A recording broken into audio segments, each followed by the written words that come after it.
Okay, welcome to another Happy Histories video. We're still in Bloomsbury, but we're in fact very, very close to Great Ormond Street Hospital. And Great Ormond Street Hospital has a very strong relationship with m.barrie, who used to live on a house on this site. m.barrie was a fascinating character, a Scotsman, and he grew up in his family, but his family was somewhat troubled. At one point his brother, in a very cold winter's day, went ice skating and he tripped over and he struck his head on the ice and he was fatally wounded. He died of this injury and his poor mother was inconsolable. She took to her bed and m.barrie could hear her saying, consoling herself, "He'll never grow old, he'll never grow old, he'll always be a child in my eyes." And you know, I wonder if that was the inspiration for Peter Pan, who, like his brother, never grew old. James went on to be a journalist and a writer, and was very, very successful.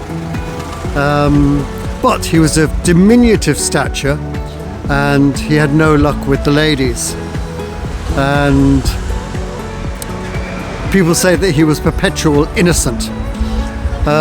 Anyway, the fullness of time, he moved down to London, and at one point he was living close to Kensington Gardens, and there he met the Llewellyn children.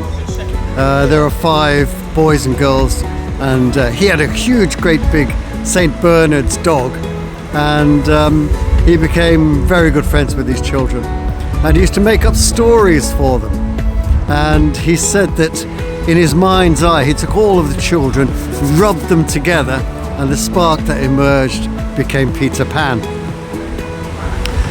These stories, of course, became very, very successful on the stage and in literature, and m.barrie actually moved here and he lived in this house.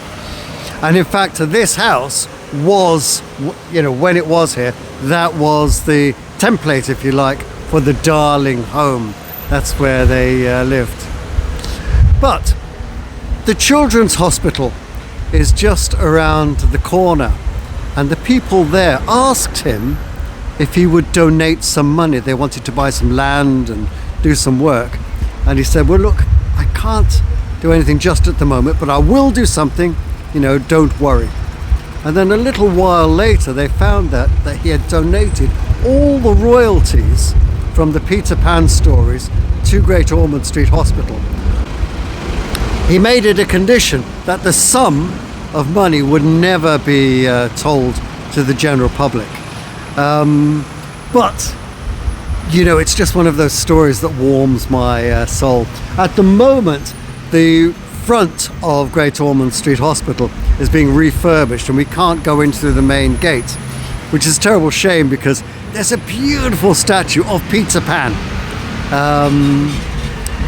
and it drew people there. It's a beautiful, beautiful statue.